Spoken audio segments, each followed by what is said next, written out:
One thing that's been on my mind a lot here lately is everybody talking about church hurt, and I had to reflect on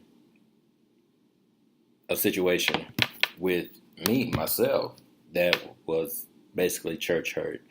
Um, Everybody knows that I'm from a small town in Mississippi, and I became a ordained and licensed minister in 1994, and that was a lot for me. It really was, to be honest with you. It was something that I'm not gonna say that I asked for, but now as I've gotten older, I appreciate it, and I enjoy when I do speak. It's been a minute since I spoke in a church, but I enjoy when I do. But going back to church hurt in my hometown, I was involved in a situation that nowadays has been named church hurt, and well, I need a haircut bad. But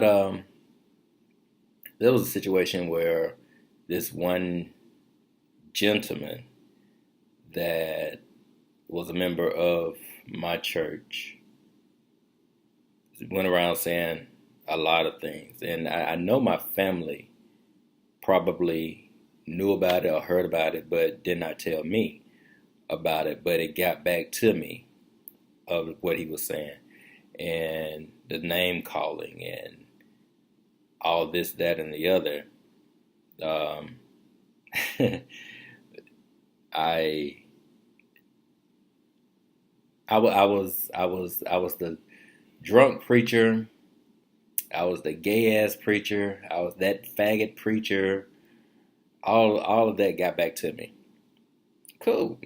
All right. I'll deal with that. I'll deal with that. Do I have to go back to this church? Nope. Don't want to. For one, it was embarrassing because I felt that that is what everybody in the church saw me as.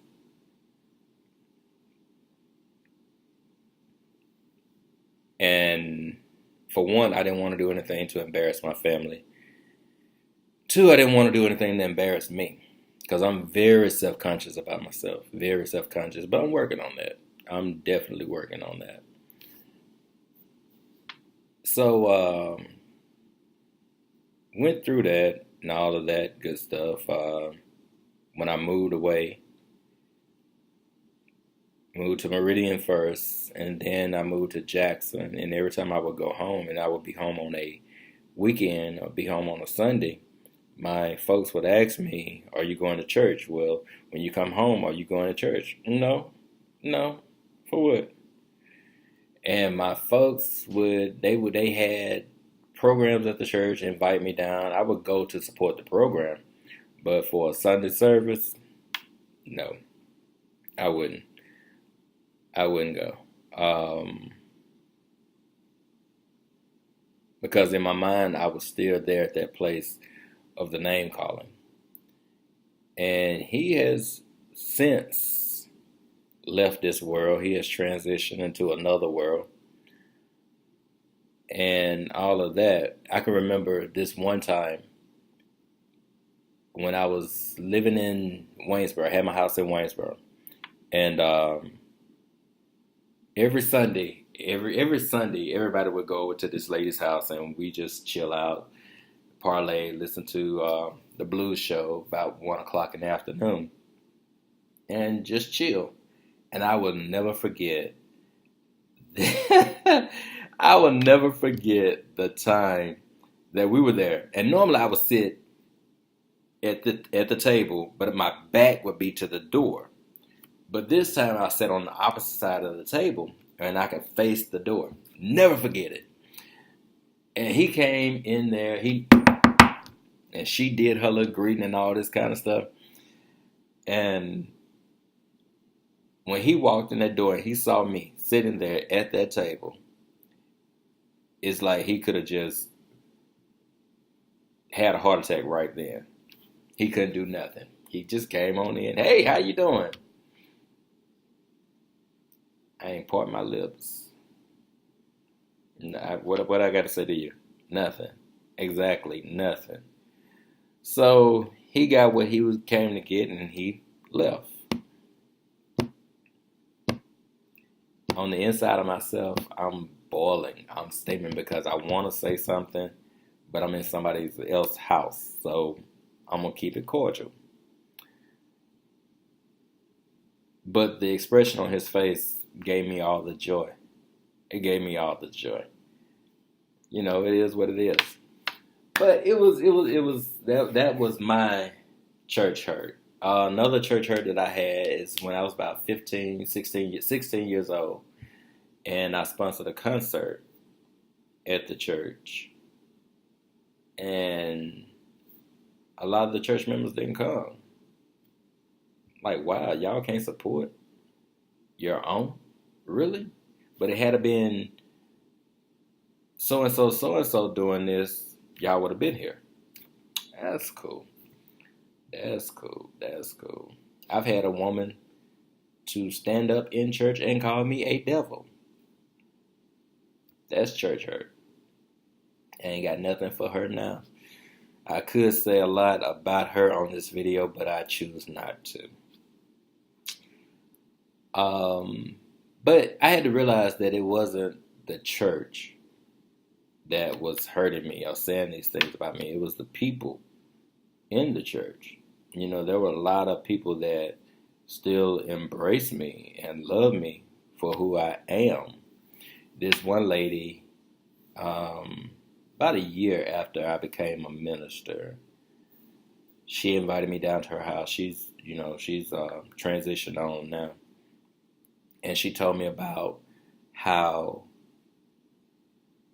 my home church treated her son when he became a minister, and things that were said about him. Wow, so this is an ongoing thing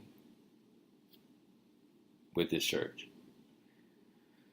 So one day when I go home, I'm going to visit a Sunday service. It's been almost 20 years. Been almost 20 years since actually this one time when I was living in Jackson, I did go. I just thought about that. I went home for a program, a Sunday morning program. I don't remember what it was for. And my aunt got up and spoke and said that she was glad to see her nephews home. Okay. That was comical to me and very surprising because I really was not expecting that. But the most of all church hurt that I had, I can remember back in 1980, 4, 5, 6, somewhere up in there, 84, 85. And we were at homecoming service, and it was like 6 o'clock in the afternoon, that Sunday afternoon. I'm ready to go home. So apparently I started crying and would not stop, and my mom took me out and whooped me. Beside this big tree, they say the storm has blown that tree down now. So I definitely got to go home to visit that. I want to see that tree gone. And my mama whooped me right beside that tree because I would not stop crying. Just because I wanted to go home to watch Silver Spoon. We had been at church all day. It's time to really go home. So that was real church hurt for me. That was real church hurt. But the thing is about it, don't allow what people say about you or do to you or ignore you to discourage you from going to church. You know, you can. We all find that home church or be at home, and somebody's going to say something or do something to deter us or to break our spirit. But we got to be stronger. We definitely got to be stronger.